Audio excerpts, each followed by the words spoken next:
ओम श्री कृष्ण गोविंद हरे मुरारी, हे नाथ नारायण वासुदेवा। रमा एकादशी व्रत कथा। श्री युधिष्ठिर महाराज ने कहा, हे केशव, अब आप कार्तिक मास के कृष्ण पक्ष की एकादशी की कथा को सुनाइए। श्री कृष्ण भगवान जी बोले, हे राजन, कार्तिक मास के कृष्ण पक्ष की एकादशी को रमा कहते हैं। इसके व्रत को करने से समस्त पाप नाश हो जाते हैं। इसकी कथा मैं कहता हूं, सो तुम ध्यान देकर सुनो। प्राचीन समय की बात है कि एक राजा मुचकंद था। वह धर्म राज्य करता था। उसकी मित्रता भी इंद्र, कुबेर, वरुण, विभीषण इत्यादि से थी। वह सत्य बोलने वाला और भगवान विष्णु जी का गहरा भक्त था। उसके एक लड़की पैदा हुई। उसका नाम चंद्रभागा रखा। वह जब शादी के योग्य हुई तो राजा ने उसका विवाह राजा चंद्रसेन के पुत्र शोभन के साथ कर दिया। एक बार चंद्रभागा अपनी ससुराल में थी, तब एक एकादशी का व्रत का दिन आया। चंद्रभागा ने एकादशी का दिन समीप आया जानकर विचार किया कि मेरा पति अत्यंत दुर्बल है, इसलिए वह एकादशी का व्रत न कर सकेगा, इसलिए मैं भी ऐसा व्रत नहीं कर सकती हूँ। परंतु मेरे पिता की कठोर आज्ञा है।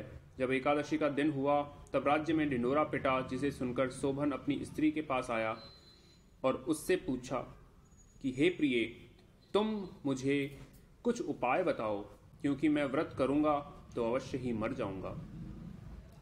तब चंद्रभागा ने उत्तर दिया कि हे प्राणनाथ, मेरे पिताजी के राज्य में एकादशी में कोई भी भोजन नहीं करता है।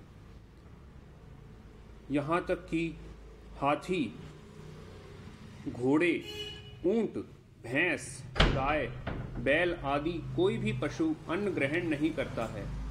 तब फिर आप बताइए कि आप किस प्रकार से अन्न ग्रहण कर सकते हैं। यदि आप भोजन करना चाहते हैं तो इस नगर को छोड़कर के अन्य कहीं जगह चले जावें।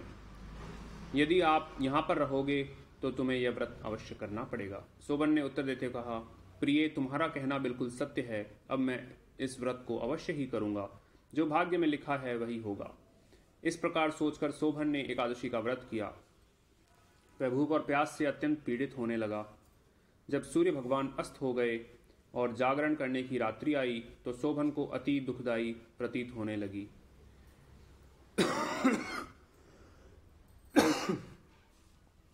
परिणाम यह हुआ कि दूसरे दिन प्रातःकाल होने से पूर्व ही शोभन की मृत्यु हो गई। तब राजा ने उसके मृतक शरीर को दहन करा दिया। चंद्रभागा अपने पिता के घर रहने लगी। रमा एकादशी के व्रत के प्रभाव से उसे मंदराचल पर्वत पर एक उत्तम नगर प्राप्त हुआ। उसकी अटारी में सुंदर रतन और स्वर्ण के खंभे लगे हुए थे। वह उस स्थान पर स्वर्ण सिंहासन के ऊपर विराजमान हो रहा था। सम्मुख अप्सराएं नृत्य कर रही थी तथा अनेक गंधर्व गान कर रहे थे। शोभन उस समय दूसरे इंद्र के समान शोभा दे रहा था। एक समय सोम शर्मा नाम का एक ब्राह्मण मुचकंद नगर का रहने वाला तीर्थ यात्रा को गया और घूमता फिरता उस स्थान पर आया। सोम शर्मा ने शोभन को राजा का जमाई जानकर पहचान लिया और वह उसके निकट गया।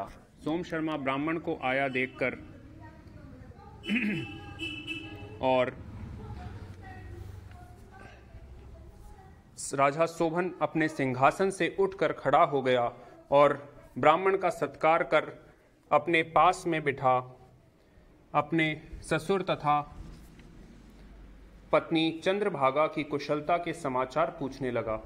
सोम शर्मा ब्राह्मण ने कहा, हे राजन, हमारे राजा और आपकी पत्नी चंद्रभागा दोनों कुशल हैं। अब आप मुझको अपना समाचार सुनाओ, क्योंकि मुझे यह सब देखकर बड़ा आश्चर्य हो रहा है कि ऐसा विचित्र और सुंदर नगर न तो मैंने पहले कभी देखा है और न कभी सुना है। सो आपको किस प्रकार से मिला? शोभन ने कहा, हे सोम शर्मा, यह सब रमा एकादशी के व्रत का प्रभाव है। इसी के कारण यह सब वैभव मुझे प्राप्त हुआ है। किंतु यह सब अधुभ है। सोम शर्मा ने पूछा, हे महाराज, यह सब अवुध कैसे है और ध्रुव कैसे होगा? इस बात का रहस्य मुझे बताओ। सोबन ने कहा, हे ब्राह्मण, मैंने श्रद्धापूर्वक रमा व्रत को किया था, उसके प्रभाव से मुझे प्राप्त हुआ है, इसलिए मैं इसे अधोग मानता हूँ। यदि तुम इस वृत्तांत को चंद्रभागा से कहोगे तो वह इसे ध्रुव बना देगी। सोम शर्मा ने मुचकंद नगर में आकर सब वृत्तांत चंद्रभागा को सुनाया। यह सब वृत्तांत सुनकर राजपुत्री चंद्रभागा ने कहा, हे ब्राह्मण, क्या आप वह वृत्तांत आंखों देखा सत्य सुना रहे हैं या कोई स्वप्न देखा है? सोम शर्मा ने समझाते हुए कहा, हे राजकन्या, यह जो कुछ भी वृत्तांत मैंने कहा है वह सब अपनी आंखों देखा प्रत्यक्ष है। इसमें किंचित मात्र भी झूठ नहीं है, परंतु वह नगर अधोग है। तू कोई ऐसा उपाय कर जिससे वह नगर ध्रुव बन जाए। चंद्रभागा ने कहा, हे विप्रेंद्र, आप मुझे उस नगर में शीघ्र ही ले चलिए। मैं अपने पति को देखना चाहती हूँ और मैं एकादशी व्रत के प्रभाव से उस नगर को ध्रुव बना लूंगी। तब सोम शर्मा चंद्रभागा को अपने साथ लेकर मंदराचल पर्वत के पास वामदेव मुनि के आश्रम पर लेवा लाया। तब वामदेव ने मंत्रों तथा व्रत के प्रभाव से दिव्य देह धारण कर अपने पति शोभन के पास चली गई। शोभन ने अपनी स्त्री चंद्रभागा को आया देखकर प्रसन्नतापूर्वक अपने सिंहासन पर वाम अंग पर बिठाया। अब आप मेरे व्रत के पुण्य प्रभाव को सुनिए। जब मैं अपने पिता के घर में 8 वर्ष की आयु की थी, तभी से मैं एकादशी का व्रत यथाविधि से करती रही हूँ। उन्हीं व्रतों के प्रभाव से आपका वह नगर ध्रुव हो जाएगा और समस्त कर्मों से युक्त होकर प्रलय काल के अंत तक रहेगा। और चंद्रभागा दिव्य देह धारण करके अपने पति के साथ आनंद से रहने लगी।